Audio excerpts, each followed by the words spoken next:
Hi, my name is Chrissy Hejny, and I'm here to tell you the story of something that happened to me 20 years ago.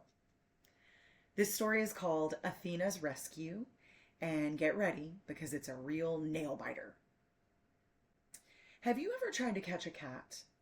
If you have, you know how difficult it can be. And I had just such an adventure on a frigid, wet day, Thanksgiving Day to be precise, in November of 2004. My husband and I arrived at my mom's house for Thanksgiving dinner.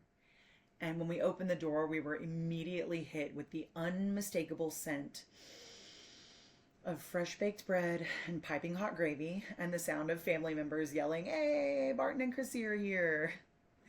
As my mom was taking the hot green bean casserole out of my arms and I was taking off my coat, she told us that some kittens had been dumped down the street and one had ended up in her backyard, and she said, "If you can catch it, you can have it."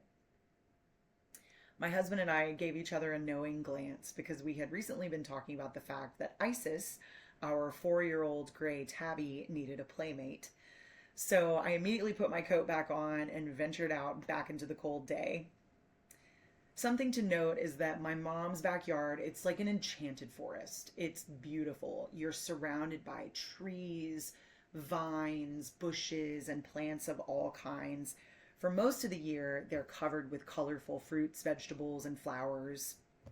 But right now, because it was November, everything was dormant. So it was mostly empty branches and it was very quiet. All I could hear were the sound of my rain boots on the limestone sidewalk and the tick tick tick tick tick of raindrops hitting leaves and the tin roof of the house. I was trying to listen for a mew of a kitty, and I was keeping my eyes peeled among the leaves and branches for a little kitten, and I didn't see anything or hear anything at all. It was just as I walked around the back corner of the house that I saw it.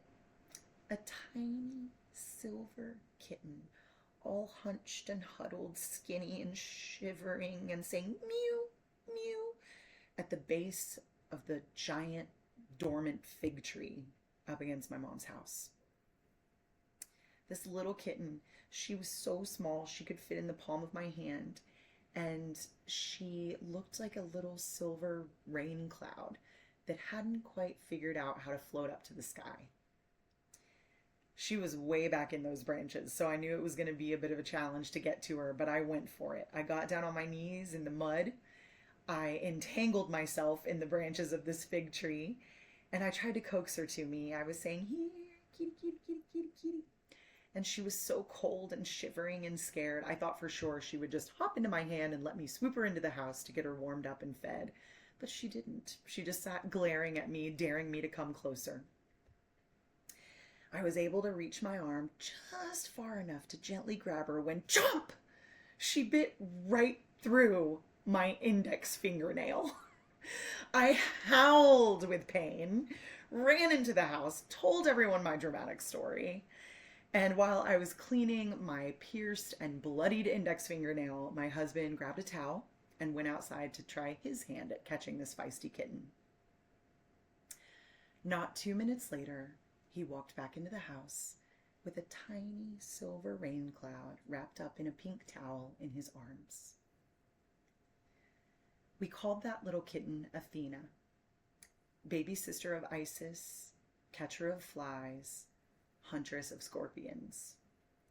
She would fill our home with earth-shattering purring, ear-splitting meowing, and dead bugs' legs for the next 14 years.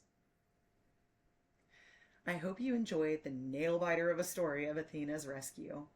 Thank you so much for listening.